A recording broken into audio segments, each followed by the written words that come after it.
আমি অন্তপুরের মেয়ে, চিনবে না আমাকে? তোমার শেষ গল্পের বইটি পড়েছি শরৎবাবু, বাসি ফুলের মালা। তোমার নায়িকা এলোকেশীর মরণ দশা ধরেছিল ৩৫ বছর বয়সে। ২৫ বছর বয়সের সঙ্গে ছিল তার রেশারেশি। দেখলেম তুমি মহাদাশয় বটে, জিতিয়ে দিলে তাকে। নিজের কথা বলি, বয়স আমার অল্প, একজনের মন ছুঁয়েছিল আমার এই কাঁচা বয়সের মায়া। তাই জেনে পুলক লাগতো আমার দেহে। ভুলে গিয়েছিলেম অত্যন্ত সাধারণ মেয়ে আমি। আমার মতো এমন আছে হাজার হাজার মেয়ে, অল্প বয়সের মন্ত্র তাদের যৌবনে।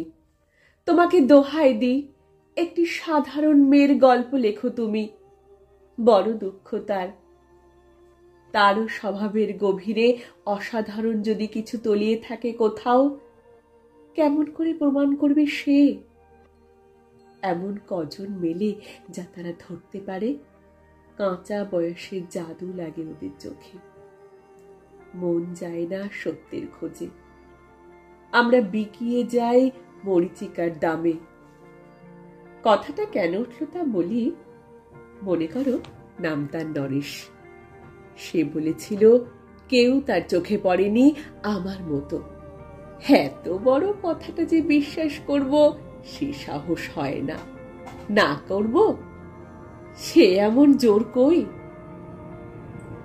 একদিন সে গেল বিলেতে, চিঠিপত্র পাই বা কখনো? মনে মনে ভাবি, রামো রামো, এত মেয়ে আছে সে দেশে, এত তাদের ঠেলাঠেলি ভিড়, আর তারা কি সবাই অসমান না?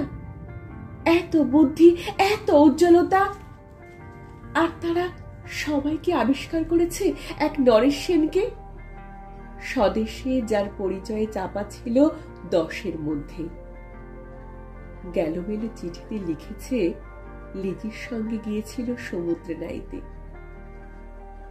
বাঙালি কবির কবিতা কয়েক লাইন দিয়েছে তুলি। সেই যেখানে উর্বশী উঠেছে সমুদ্র থেকে, তারপরে বালির পরে বসলো পাশাপাশি, সামনে দুলছে নীল সমুদ্রের ঢেউ, আকাশে ছড়ানো নির্মল সূর্যালোক। লিজি তাকে খুব আস্তে আস্তে বললে, এই সেদিন তুমি এসেছ, 2 দিন পরে চলে যাবে। ঝিনুকের 2টি খোলা, মাঝখানটুকু ভরা থাক, একটি নীরে